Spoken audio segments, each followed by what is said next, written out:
All right, welcome to the first thing with GameSpot and Giant Bomb on camera together. Hello, hi. How you doing? I'm John Davison, apparently. And I'm Jeff Gersman. Yeah. No. And then the next one, so the big one came after that, right? Yeah, the big one came after that, and that was Kane and Lynch Dead Men, which heck of a game. Yeah, you know, that game was disappointing. You know, it's the follow-up to Freedom Fighters, which is a fantastic game. Yeah. And you know, those guys are certainly capable of making fantastic games. Yeah. That game was not a fantastic game. Nope. So I said as much. And a lot of this stuff kind of came up again. I guess that what had happened was that the publisher of the game had threatened to pull advertising money. It's probably key to note that that's actually not, that happens a fair amount in this line of work. Yeah, I mean, it's not all the time, but from time to time it'll come up, and the standard practice is you stand by your man, make sure there's no factual inaccuracies, and eventually it'll blow over. The first time it ever happened to me was VMX Racing for the PlayStation 1. Wow. And John Epstein, one of the founders of GameSpot, who's kind of running the business side of things, kind of ran into me in the kitchen. This was back when we were still an independent company, back in 96, 97, around there. And kind of said, like, so that VMX Racing game's pretty bad, huh? And I said, yeah. Okay. And that was that. Yeah. So, you know, but with a team in place that wasn't experienced at dealing with these issues, it kind of became like this 3-alarm fire of just like, oh man, they're pulling money. Like this, what is this guy doing? He's, you know, this guy at the top of our organization is costing us all this money. What are we going to do about it? So, you know, I got called into, you know, fairly intense meetings where, you know, a lot of really crazy things were said at me, you know, threats and stuff about, you know, what was going to happen as a result of this review and stuff like that. But it ultimately blew over, right? Yeah, Kane and Lynch, you know, the review went up. You know, there were, like I said, there were some very intense conversations. Yep. And then after that, it kind of just went away. Yep. You know, things were tense, I think, around the office between that management team and kind of the senior editorial staff. But it wasn't like it was coming up every day. You know, we were kind of basically proceeding business as usual. Yeah. So I was really taken by surprise when not long after Thanksgiving, like we said at the top, like I got called into a room and basically said, you're terminated, effective immediately. And as your understanding of why that conversation happened? It was interesting. I think the reason that came out of that was that they felt they couldn't trust me in the role. Yeah. From my perspective, we did what an editorial team does, and we did what we were supposed to be doing. We reviewed games, we instructed people about the quality of games, and were completely honest. So it wasn't, you know, it wasn't like there was some big editorial conspiracy. Like there wasn't anything shady happening inside of GameSpot editorial. It was this management team buckled basically when faced with you know, having a lot of ad dollars walk out the door. A few people would argue that the net result of some of that is actually that gaming journalism ethics are being looked at in the way they never have done before. I mean, has there been any value to this at all in your eyes? No. Hey, where you been? You didn't know? Gamergate, tell me what is up with all the gamer hates, rules to this shit. Criticism does not equal harassment. Hi Zoe, if you're watching this, criticism, not harassment. In every single step you fucking take, expect us, who me? This was, I thought, a really disgusting like trend, which was like they were calling gamers over and they started attacking their own audience. You know what I mean? This shit in the media don't give a fuck. I'm gonna show you a remix that I just finished this weekend and no one else has seen. One person has seen it.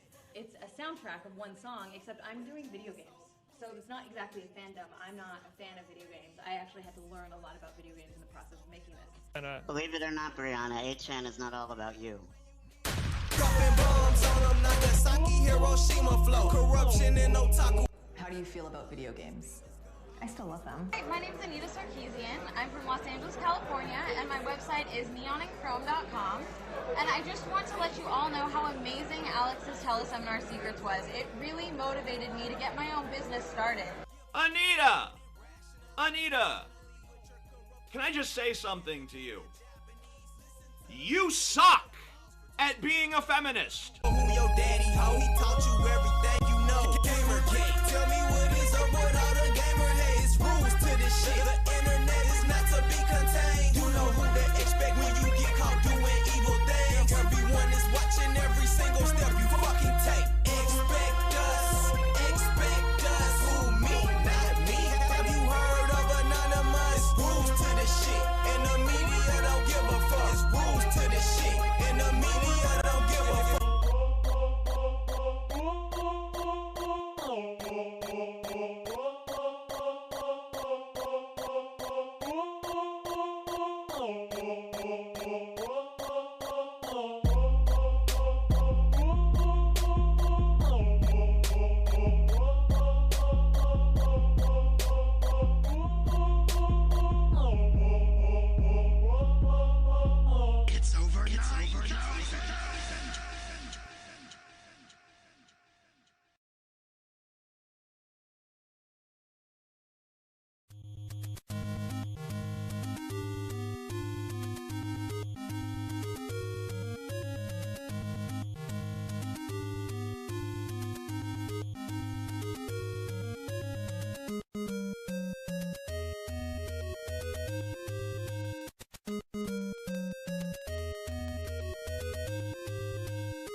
Well, basically, every time we think that we're pulled out of this topic, we're pulled back, in again, straight away. And of course, that topic is feminism and white knight gaming journalism. Recently, there has been a slew of articles that have basically championed the ideas of feminism, championed the ideas of social justice within video games.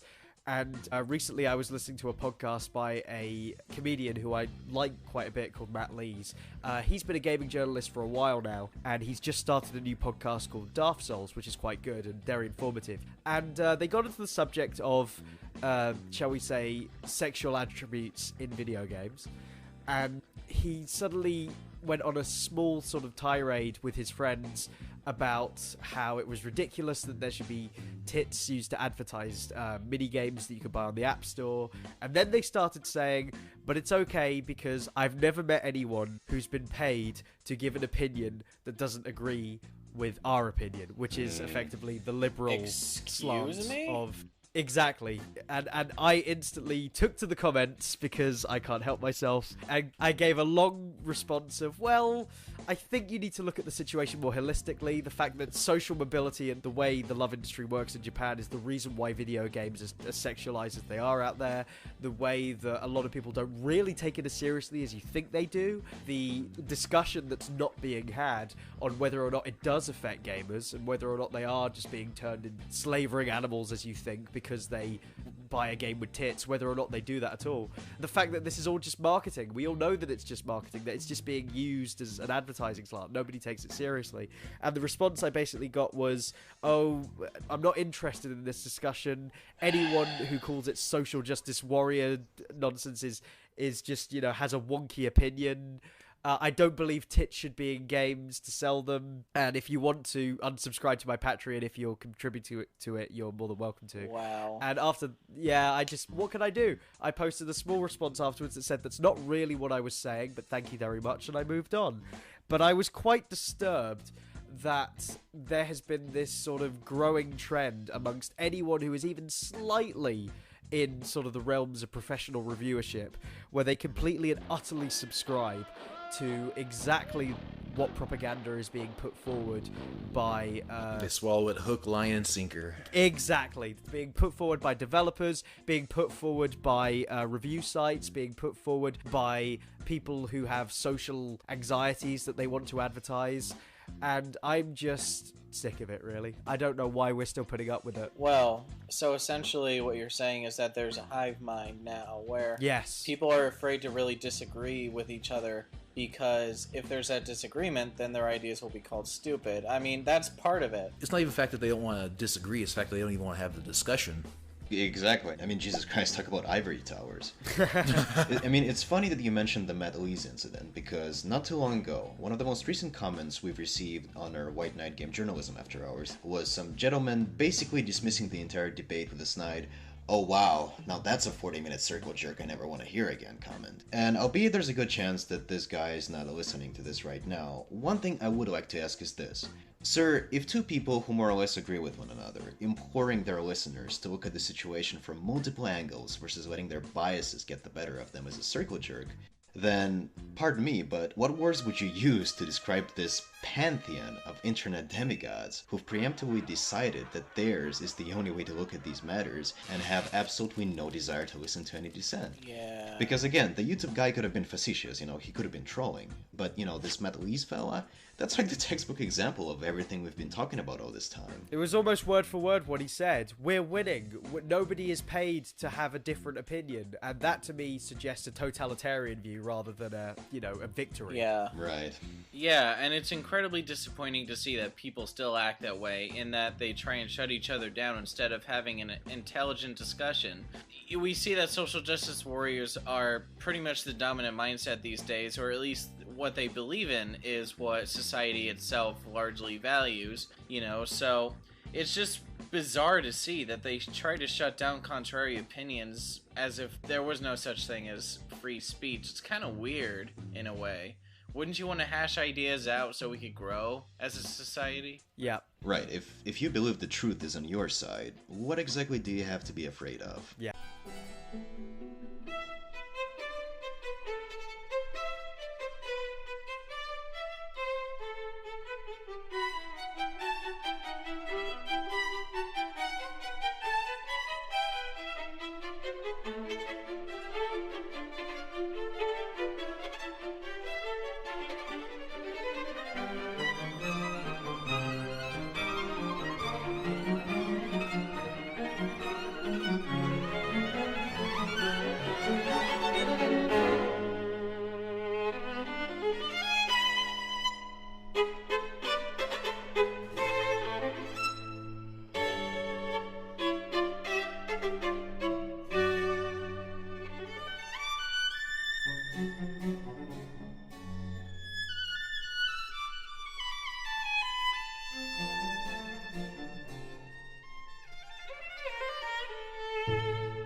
Social justice means anything its champions want it to mean. Almost without exception, labor unions, universities and colleges, private foundations, and public charities claim at least part of their mission to be the spreading of social justice far and wide. Here's the mission statement of the AFL-CIO, but it could be the mission statement for 1,000 such organizations. Quote, "The mission of the AFL-CIO is to improve the lives of working families, to bring economic justice to the workplace and social justice to our nation." In short, social justice is code for good things no one needs to argue for and no one dare be against. This very much troubled the great economist Friedrich Hayek. This is what he wrote in 1976, 2 years after winning the Nobel Prize in economics. "I have come to feel strongly that the greatest service I can still render to my fellow men would be that I could make the speakers and writers among them thoroughly ashamed ever again to employ the term social justice. Why was Hayek so upset by what seems like such a positive and certainly unobjectionable term? Because Hayek, as he so often did, saw right to the core of the issue. And what he saw frightened him. Hayek understood that beneath the political opportunism and intellectual laziness of the term social justice was a pernicious philosophical claim, namely that freedom must be sacrificed in order to redistribute income. Ultimately, social justice is about the state amassing ever-increasing power in order to do good things. What are good things? Well, whatever the champions of social justice decide this week. Social justice is not possible without strong and coherent redistributive policies conceived and implemented by public agencies. Let me repeat that. Strong and coherent redistributive policies conceived and implemented by public agencies. And it gets worse. The UN report goes on to insist that, quote, present-day believers in an absolute truth identified with virtue and justice are neither willing nor desirable companions for the defenders of social justice. Translation? If you believe truth and justice are concepts independent of the agenda of the forces of progress as defined by the left, you are an enemy of social justice. It suggests that any perceived unfairness or sorrow or economic want must be addressed by yet another government effort to remedy that unfairness, that sorrow, or that economic want. All we need to do is invoke the abracadabra phrase, social justice, and we're on our way. The invocation of social justice always works from the assumption that the right people, the anointed few, can simply impose fairness, prosperity, and any other good thing you can think of. And the only institution capable of imposing social justice is the state. And keep in mind, the conventional wisdom among liberal elites is that conservatives are the ones who want to impose their values on everyone else. The self-declared champions of social justice believe the state must remedy and can remedy all perceived wrongs. Anyone who disagrees is an enemy of what is good and right. And the state must therefore coerce them to do what is socially just. And that, as Hayek prophesied, is no longer a free society. Is that the kind of society you want to live in? If it isn't, beware of what will be done in the name of social justice.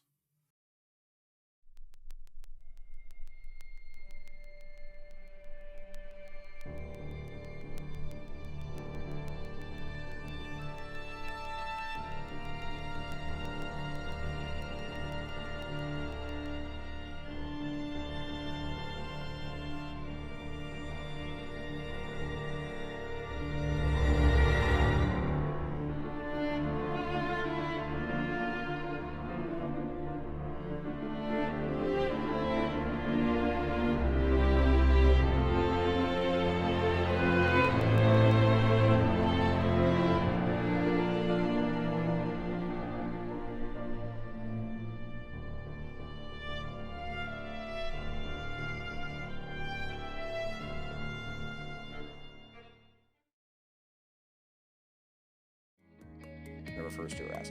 So yeah, this entire thing, it's pretty long. It's pretty long. There's a couple moments in here when you're reading this, and you know you can see that Aaron is upset. He is projecting. He's very upset over what happened. My favorite line though in this entire thing is friggin' Nathan, stupid red pants wearing Kotaku writing Grayson. I couldn't have said that better myself. I really dislike Nathan Grayson as a writer. I feel that he doesn't go to events and then sits back on a soapbox and criticizes those events for being overtly sexist and then boycotting them for that reason while still making money off of ad clicks for writing about how sexist they are. That's kind of how he is. But then again, that kind of sits into part of what the entire SJW aspect of gaming is right now. So all of this aside, all of this shit aside, what this tells us is there's a lot going on behind the scenes in the indie world of gaming right now. And in essence, it's incestuous. And we have to ask ourselves, based on the information that Aaron provided, how much of Zoe's coverage for Depression Quest lately has been from actual merits, you know,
attorney claims this is fake, I am going to carry out a search on my Facebook profile for Zoe's name.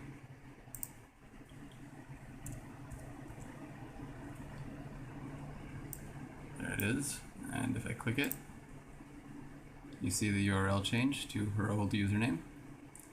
And we carry out a search for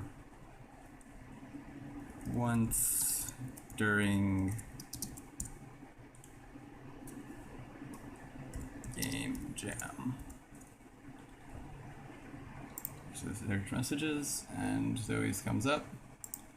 I'll look through it.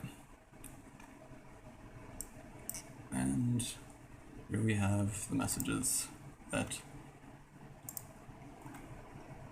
might be in question. So there it is. I don't know what more proof you could possibly want.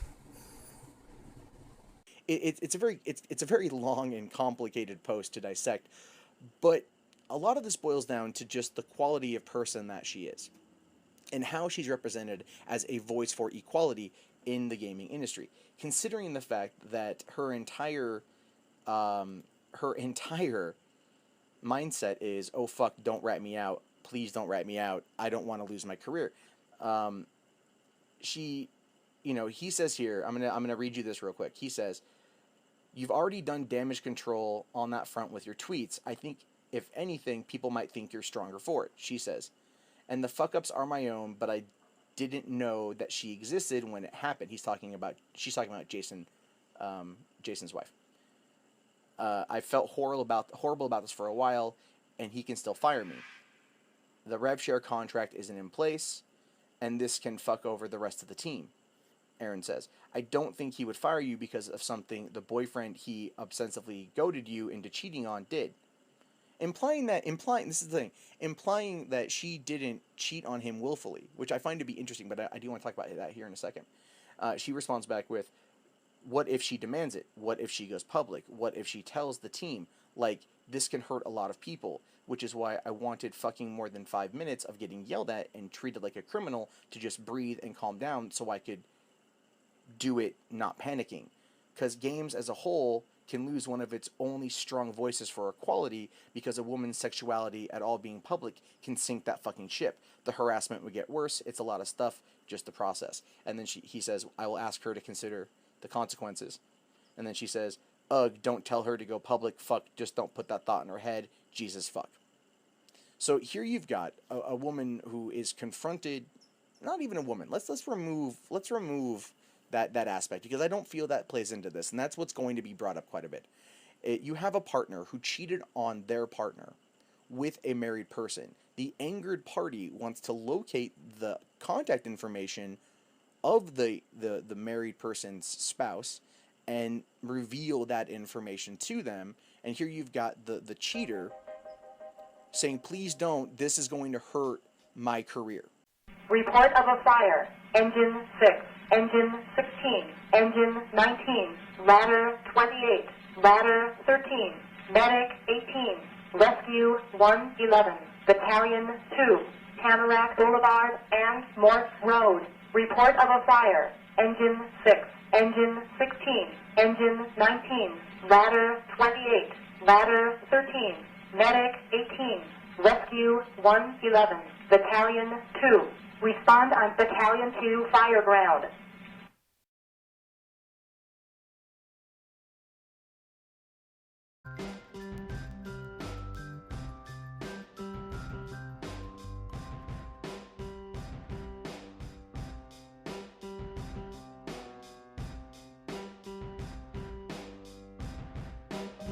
A lot of websites are trying to cover this up. You try to talk about these places, you'll get banned.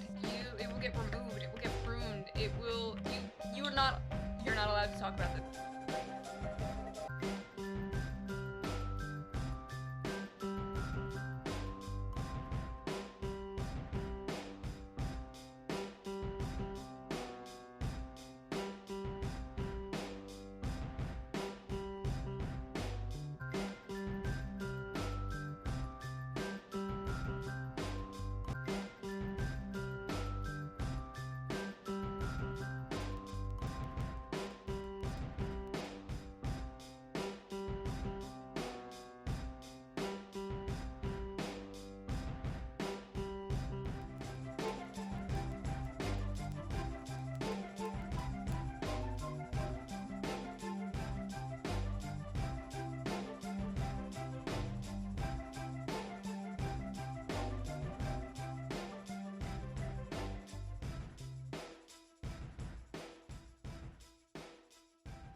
games. So here's the post in question, and this is by Silly Slater.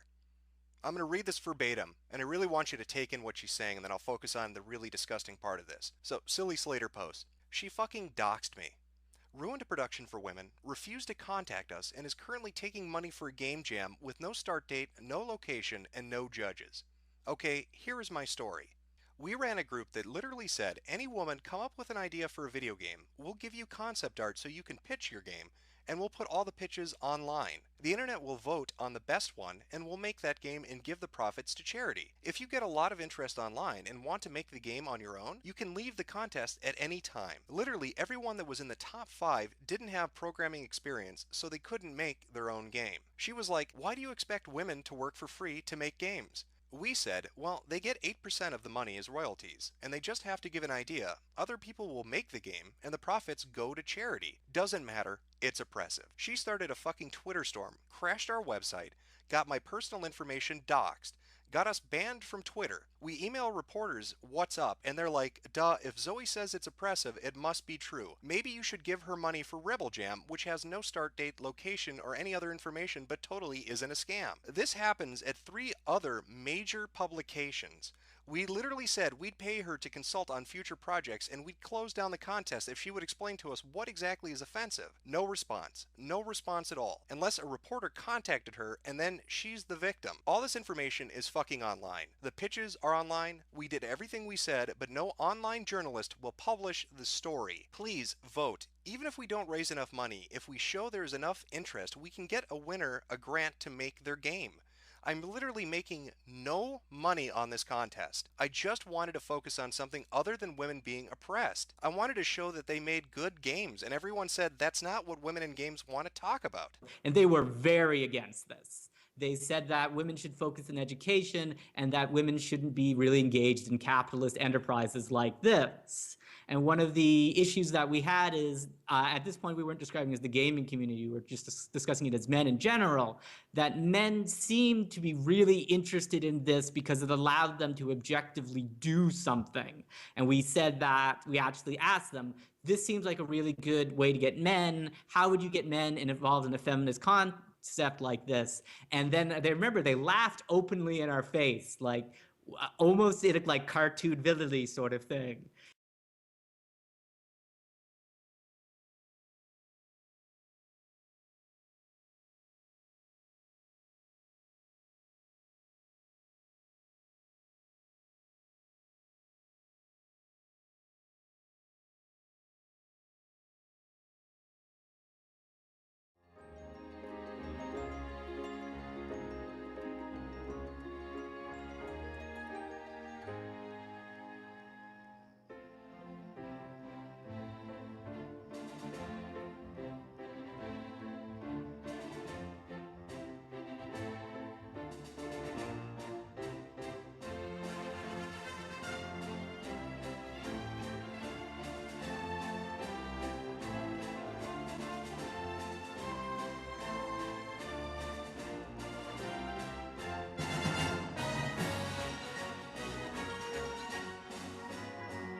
So apparently Zoe and her friends were on V last night at a bar, and they were apparently watching a live hacking of Zoe's accounts. Right, because people do that. That's a thing. Yeah, then suddenly, Phil Fish's website gets hacked, and it gets just... I can't even... legitimately the funniest thing that I have seen in a very long time. Hello everyone, I'm the head mod over at V and leader of 4chan.org Anonymous. This public execution of Polytron Phil Fish is retaliation for his attempted cover-up of Five Guys Burgers and Fries. Let this be a warning to all SJW game devs out there, we are coming for you. The hack of Zoe Quinn has already taken place as a few days ago, and I've targeted more SJW indie devs today. My next target is Phil Fish. Karma's a bitch, ain't it, Phil? We are V. We do not forgive. At all. That looks like it was written by a 13-year-old who just found out what 4chan was. Don't even try to tell me that was not written by a 13-year-old who just found out what 4chan was, because I will not believe you. Phil, it's you. You hacked it. We're not dumb.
The threats making splashy headlines around the world on shows like Melissa Harris Perry. The threat of violence, all too real. And webcasts like Democracy Now! And HuffPost Live. Violent threats for pointing out sexism in video games. Things got heated, to say the least. The harassment became part of what's now known as Gamergate.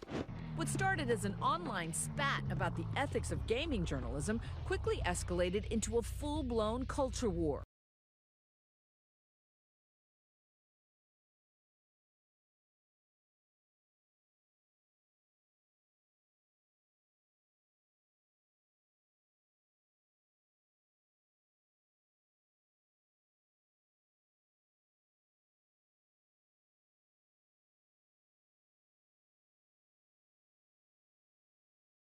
This is where the professional victims come in.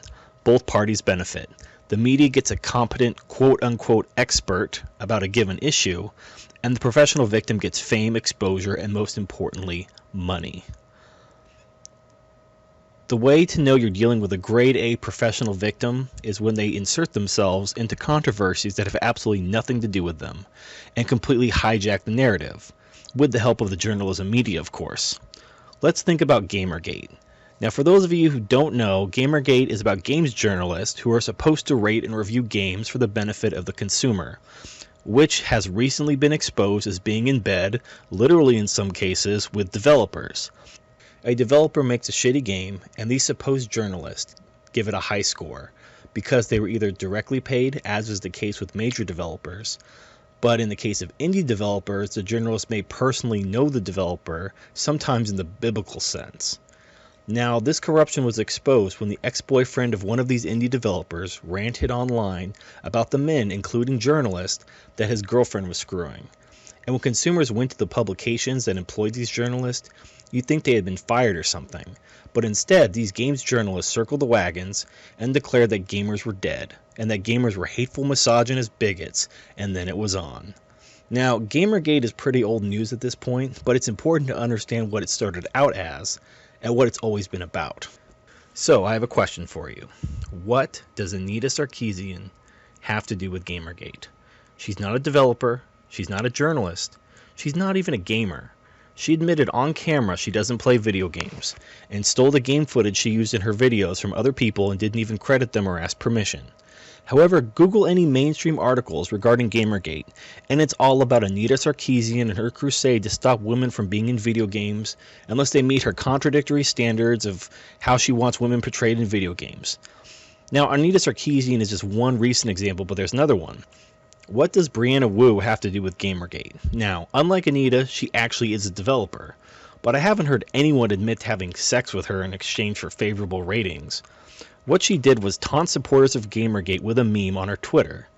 And after she threw the first punch and people from Gamergate taunted her back, she claimed she was being harassed, and now she makes 6 figures a year from Patreon because she was harassed after picking a fight. Why am I going on and on about this? The truth is, the best way to explain a professional victim is through examples.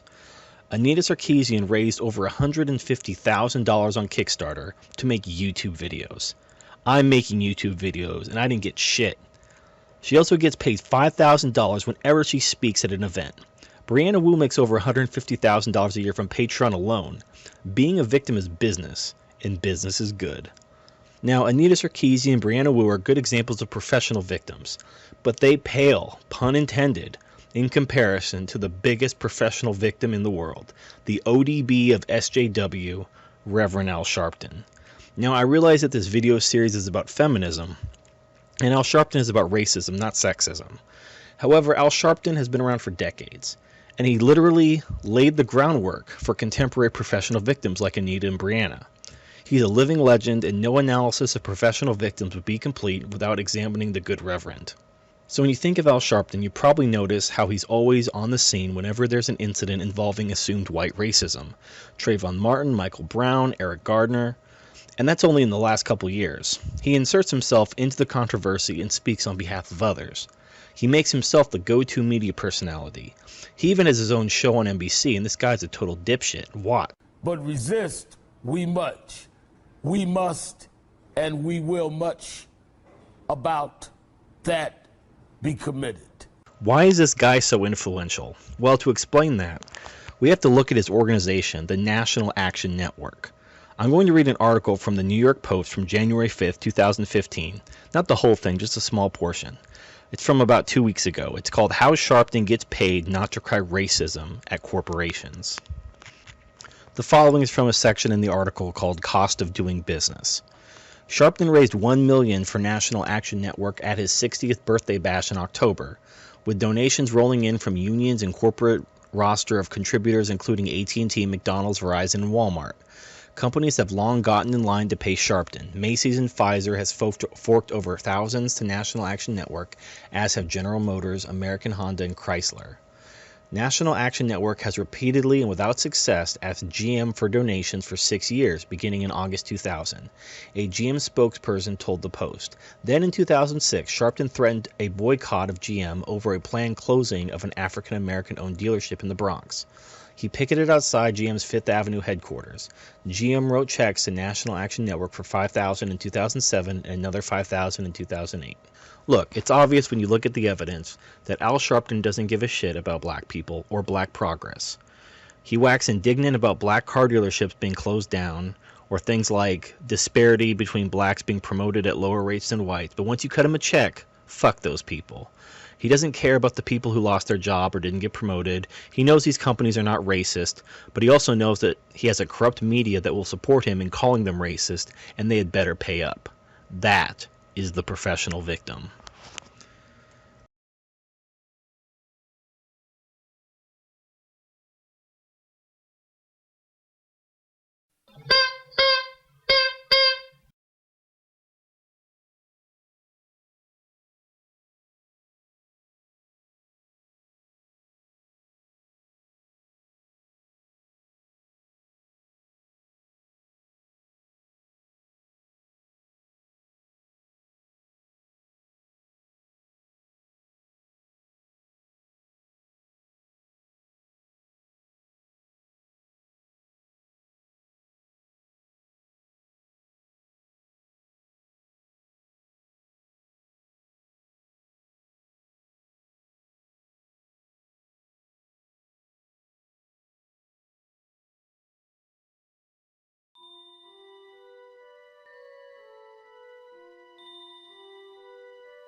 calling gamers over and they started attacking their own audience. You know what I mean? This was I thought.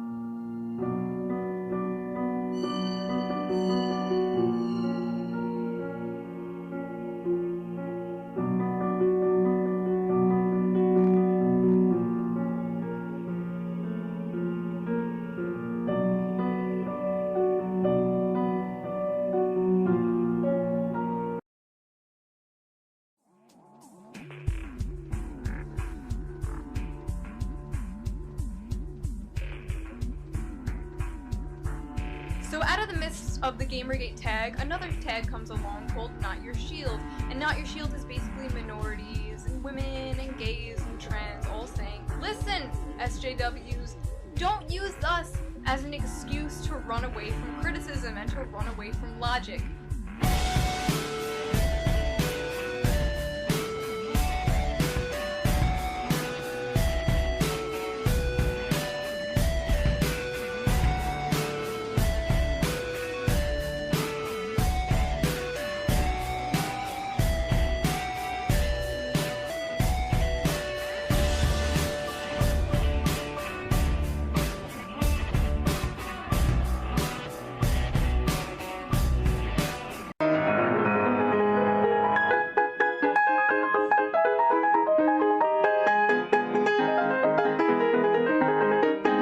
When did you first hear about Gamergate? I had been following a little bit, but I didn't really get involved until I saw the 10 articles drop at once saying gamers are dead, and I'm like, oh, those are my customers, those are my fan base. You know, what are you doing? Why are you doing this? And it just sort of felt like an attack on, them and my livelihood, really. So. I'd seen a couple of the sort of anti-consumer articles before that concerned me, but this was just this was a barrage of articles, and I didn't understand it. So I started, I heard about a few of the unfortunate stuff from the first, but it seemed like we'd really gotten past that and we'd gotten onto the meat of the issue, which was that consumers were very upset about being treated like this, and regardless of whether or not you feel a consumer's allegations or feelings are wrong, you have to do your due diligence and pay attention to them. I mean, there's enough of them shouting that I think if you ignore it, it's only going to become a bigger problem. And, a lot of the consumers were being stereotyped as white males, and I mean, I'm clearly not a white male, and, we had that hashtag called Not Your Shield, and it was just trying to prove to people that they really shouldn't have to prove to, that there are minority gamers, women, everybody's a gamer now, and it's sort of an injustice to claim that my consumer base is just a bunch of white dudes trying to keep people out of gaming, because that's clearly not the case now, if it ever was. Yeah, I mean, I've definitely been reading and following all of this for the past month, and I know the gist of the reasoning behind Not Your Shield. I'm not as clear on the actual name. What shield do you mean? I don't. Well, what happened was is people were, like I said, claiming that gamers were white males, and a developer named Jason Miller came out and said, you can't use me as a shield to deflect your insulting of gamers. You can't, just because, you have some minorities on your side doesn't mean that you speak for all minorities. And he was really upset that, about this. And he actually spoke to the point that somebody called his job and he lost his job over this, from just saying, hey, don't use me as a shield against, other white people, basically. And it's very unfortunate that he lost his job over this, because I don't think that he's certainly not a hateful person, and he He just wanted people to stop using his minority status, so to speak, Right. as a reason to get back at other people. So basically, you don't speak for me. I have my own opinions. This isn't Right. Yeah. Okay. So I mean, I've read the original, Gamers Are Dead articles and the ones that sort of spun off from that. I mean, wasn't the gist of that kind of like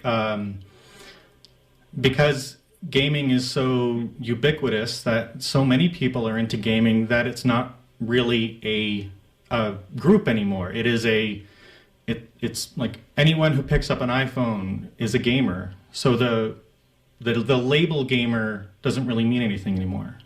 Well, the unfortunate part was a few of the articles included insults to the way people dressed at conventions, and were specifically saying that gamers didn't know how to act, and they were children, and they were racist and sexist and all.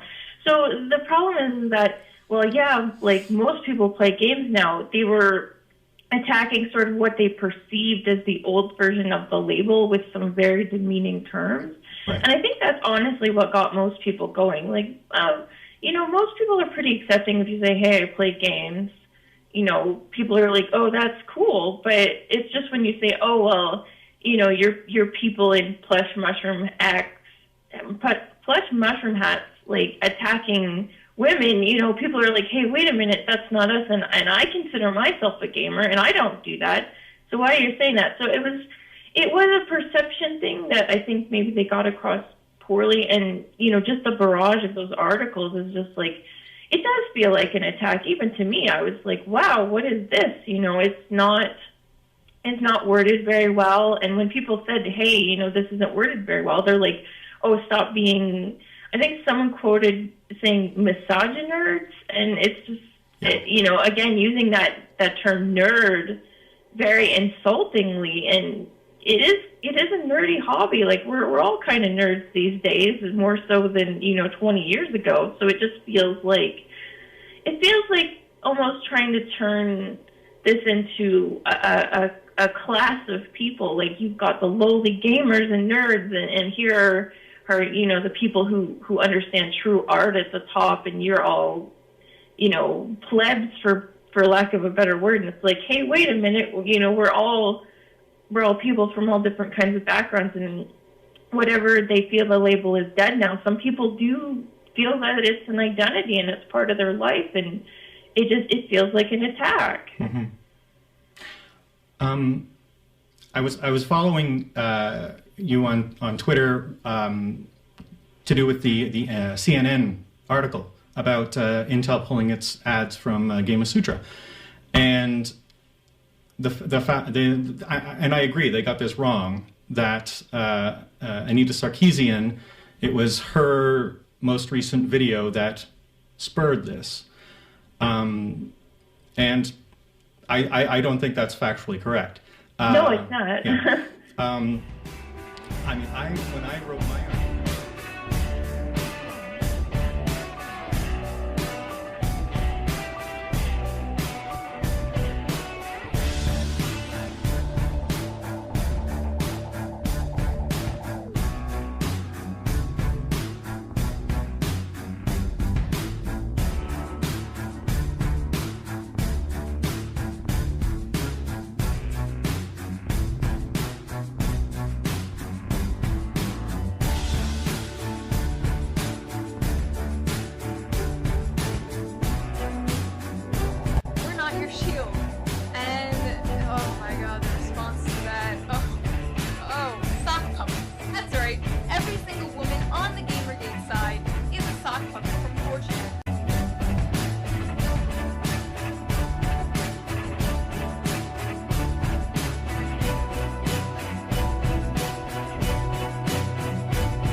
gamer, and I am real.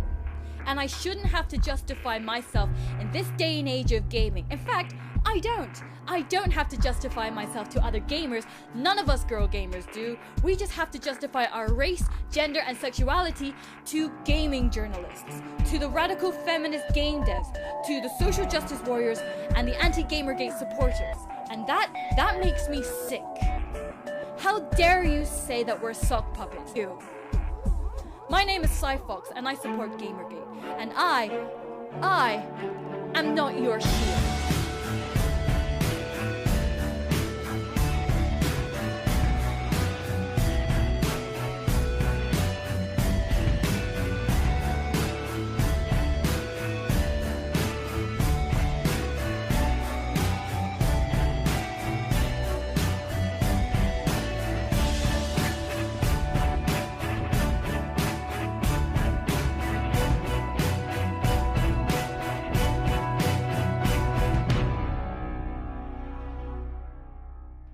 A gender issue. Nothing about this is a gender issue.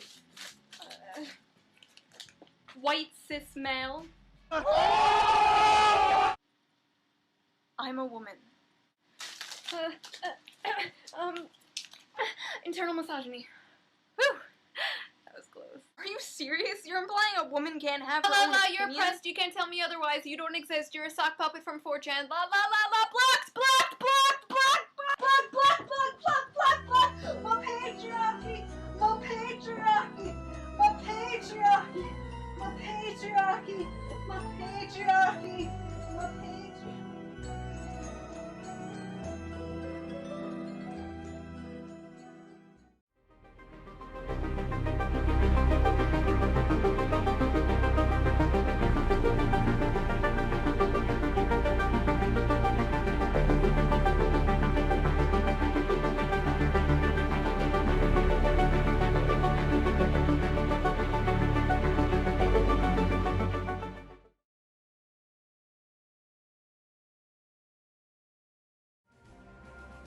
So when you have a closed Google mailing list called Game Journo Pros, and Ars Technica, Kotaku, Polygon, and probably the rest are part of this mailing group, and they all mail each other, and someone leaks it to a reputable source like Breitbart, what do? Well, you certainly hope that you don't get Kyle Orland, a senior gaming editor for Ars Technica, saying in response to the conspiracy, so what's to be done? Maybe we should just stick to Twitter and boost the signal on this one, rather than our front pages. Quinn seemed initially okay with people retweeting her statement, but then she took down the original Tumblr post, so who knows? Maybe we should get a public letter of support going around, decrying these kind of personal attacks, signed by as many sympathetic journalist developers as we can. Maybe we should use this as an excuse to give more attention to her work. I know I've been meaning to review Depression Quest since its Steam release, which is precisely what they did. And they managed to get it signed by almost everyone and their dog. Literally hundreds and hundreds and hundreds of names. Names of people who were probably pressured into doing this. What about when you're Ben Kuchera of Polygon, and you're talking about how best to suppress information posted on another website's forums? What do you do then? Someone signed up for an escapist account to post a thread, Zoe Quinn, or how video game media may have been exposed as a pro-feminist hug box, and you try to get it painted as harassment. So the moderators of the escapist forums will take it down for you. And what do you do when you're James Fudge, the managing editor of GamePolitics.com, and someone leaks your email that says, just my opinions here, moderating is a pain in the arse. Look at how this thread starts out. It's hard not to call this harassment, but the bad part is that, because the thread is alive now and was allowed to flourish, doing anything about it plays into his narrative. Exactly. Let that be a lesson to all those who wish to censor information. If you're gonna do it early. But so what, you might be thinking. If you're a prominent member of the video game press, say from Ars Technica, Kotaku or Polygon, and someone leaks one of your emails that shows that you are actively conspiring with other people to suppress information and construct a narrative that's entirely favourable to you or your friends, or coincidentally, someone you fucked, all you need to do is deny it.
Now, when I took a look at the Entertainment Software Association study, I was a little surprised to find that yours truly, the factual feminist herself, was considered a gamer. Now, I do not recall playing a video game since maybe Pac-Man in a bar in Cambridge, Massachusetts around 1980. The study counted anybody who plays, however occasionally, just simple smartphone games like Bejeweled or Angry Birds.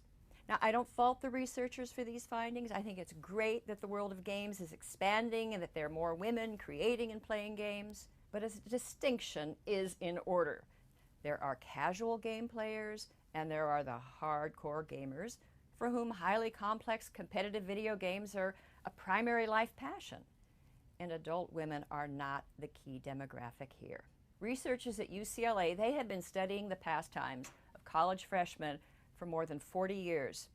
Well, for incoming freshmen, 2013, 65% of the girls, but fewer than 19% of the boys said they never played video games at all in a typical week.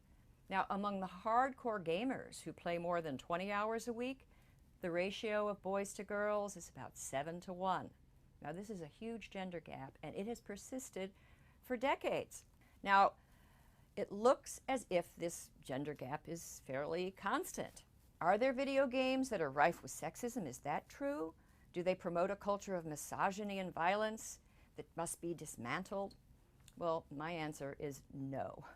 I looked at the literature on gaming and I discovered that gamers do make a lot of people nervous. Not only are most of them male, but the games they play tend to be action-packed, highly competitive, often violent, and they play them a lot. Now, gamers have long faced disapproval from their own moms, from teachers, and above all, researchers and politicians, concernocrats, both liberal and conservative. Well, for years, games like Grand Theft Auto and Call of Duty were said to cause violence, even though no one has been able to establish a clear correlation. Now, those concerns over violence have sort of died down, especially when the Psychological Bulletin published a major article in 2010 declaring the video game scare was, quote, much ado about nothing. And one graph showed that as video games have surged in popularity, youth crime has plummeted. Well, now gamers are dealing with a new army of critics, gender activists and, I don't know, hipsters with degrees in cultural studies. And these critics are concerned that gaming is largely a heteropatriarchal capitalist pursuit. Why, they ask, isn't it more inclusive?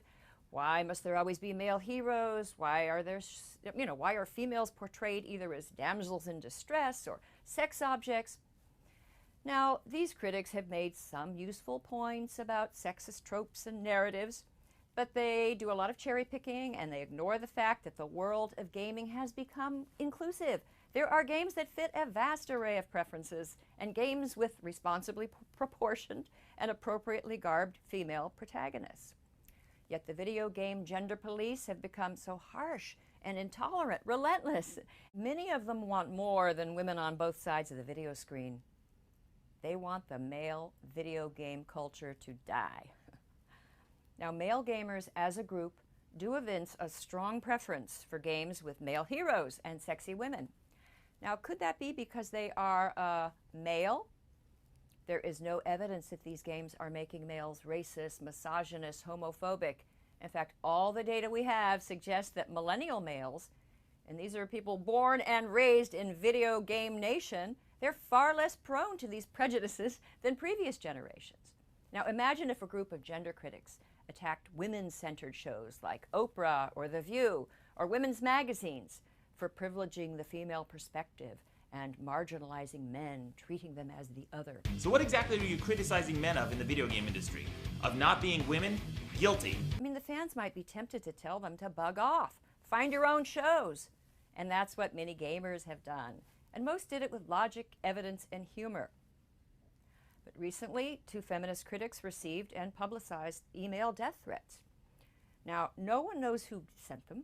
There are millions of gamers, and I'm sure they include a few sociopaths, if it was indeed gamers who sent the threats. But many of the new culture critics have seized on the emails as a sure sign of patriarchal pathology at the heart of gamer culture. According to one academic pontificator, quote, What we are seeing is the end of gamers and the viciousness that accompanies the death of an identity. Well, I have spent the last few weeks looking into the gamer culture, talking to gamers, looking at the data. I don't see pathology or imminent death. What I see is a lively, smart, creative subculture consisting mostly of tech-savvy guys from all over the world, but also including a small but distinct group of very cool women. Now, if you love games, they don't really care about your age, your race, your ethnicity, your gender, your sexual preference. They just want a game. My suggestion to their critics, stand down.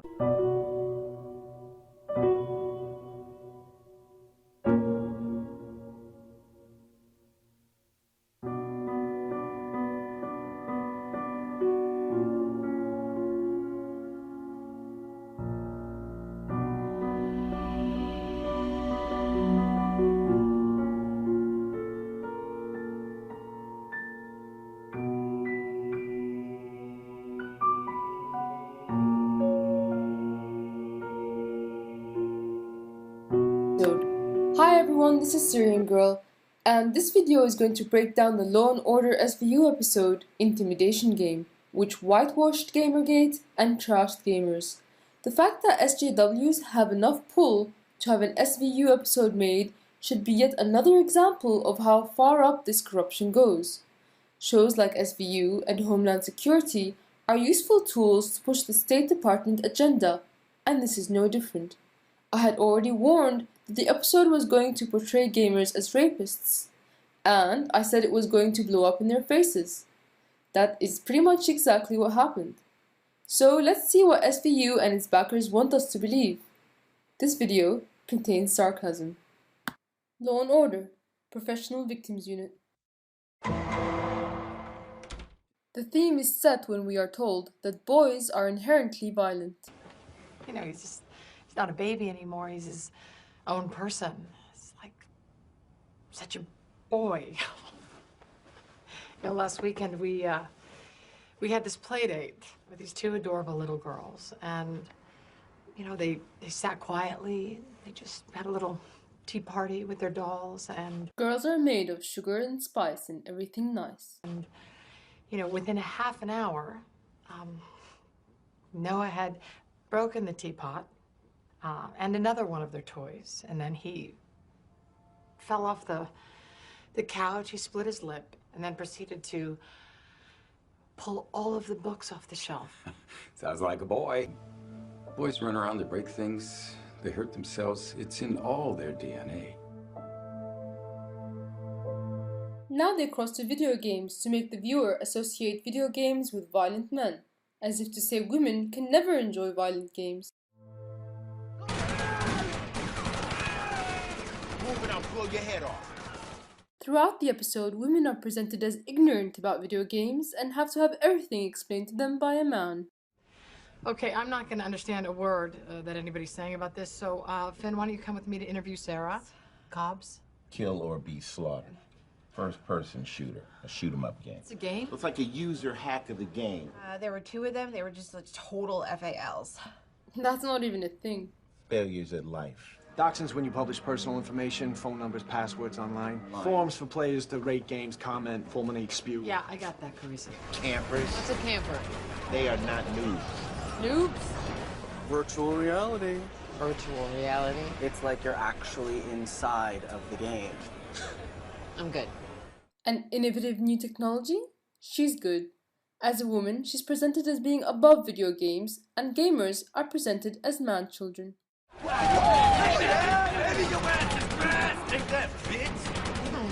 Overgrown boys like staring at a screen, pressing buttons. Isn't there a basketball game on or something? In other words, cheering when a physical ball is being thrown around is more socially acceptable than a virtual game. The next theme that's presented is that gamers don't like women being involved in gaming. Go home, gamer girl. Go home, gamer girl. What happened? These guys, they just can't stand women in gaming.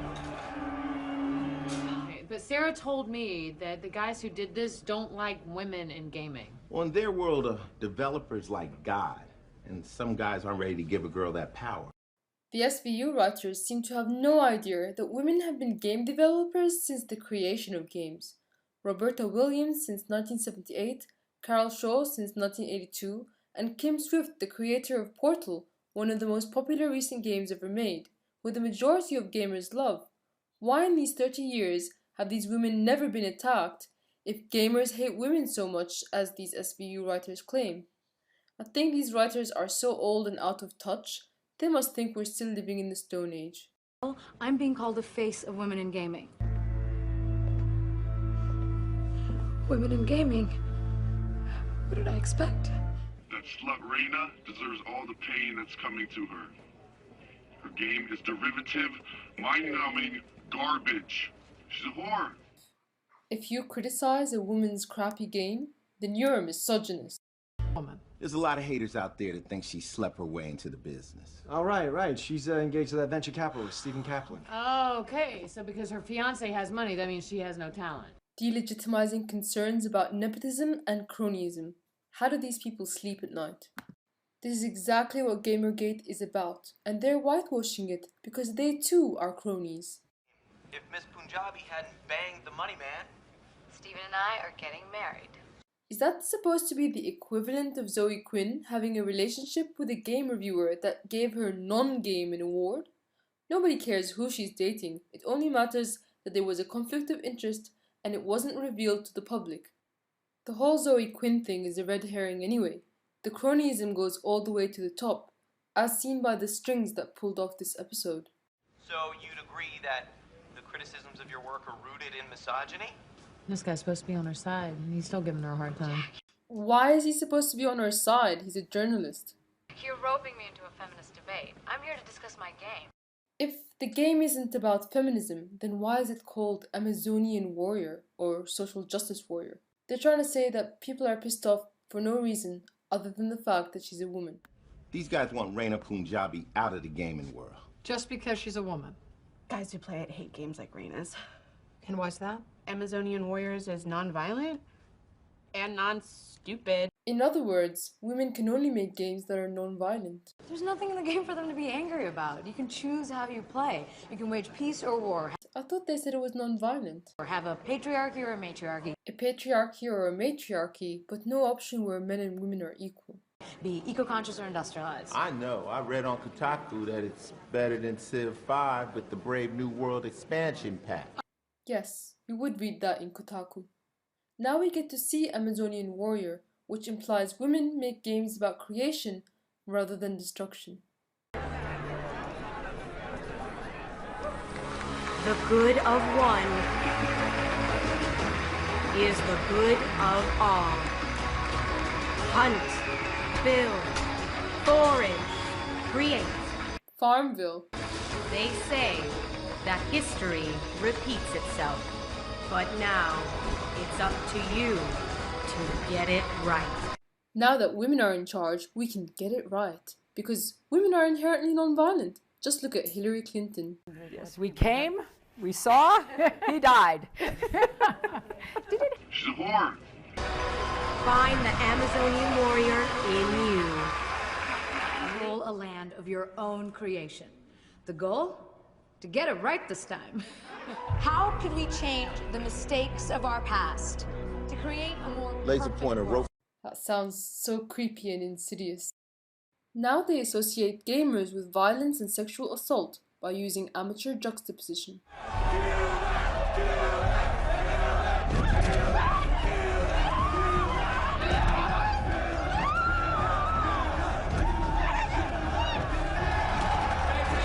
It's almost like they're cheering it on. What did they do to you? They leveled up. Leveling up in a game is equivalent to beating women.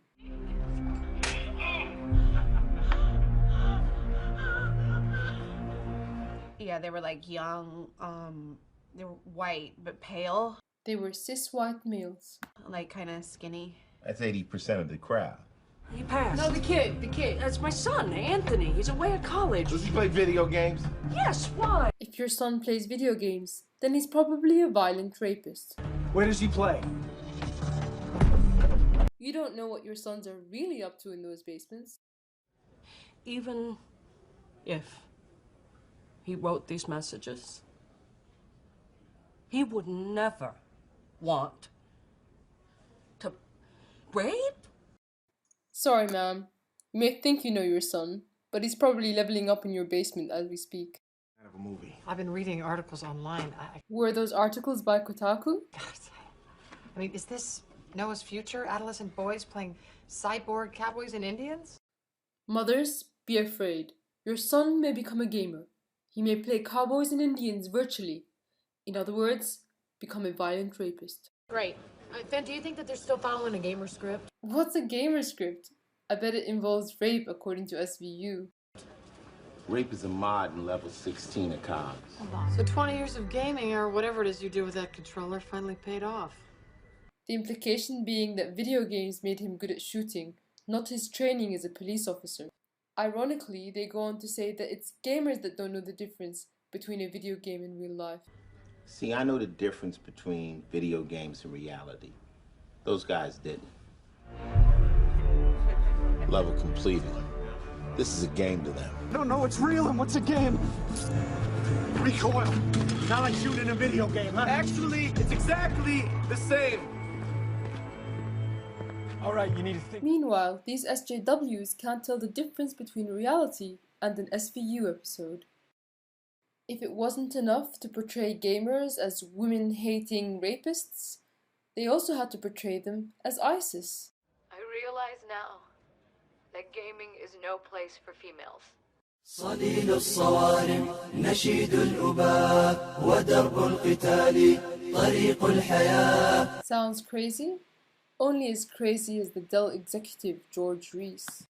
As a Syrian whose country is being attacked by ISIS, I find this both comical and enraging. Showing the world that I'm intimidated by cyber terrorists. Rina's right.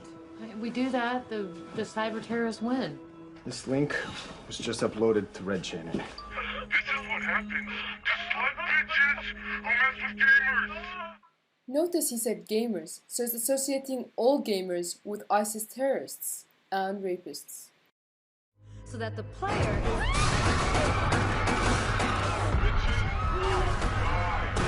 Come on!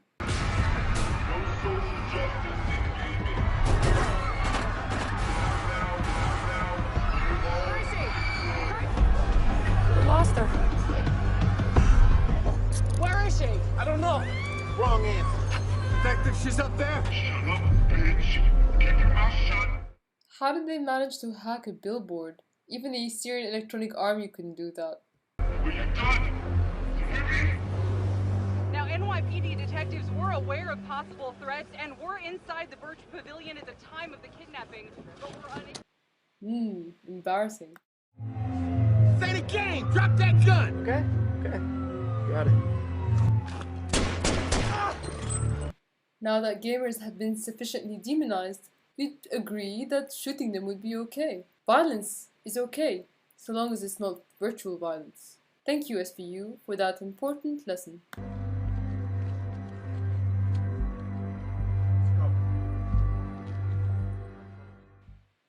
That's it from me. I'll see you all on the dark net.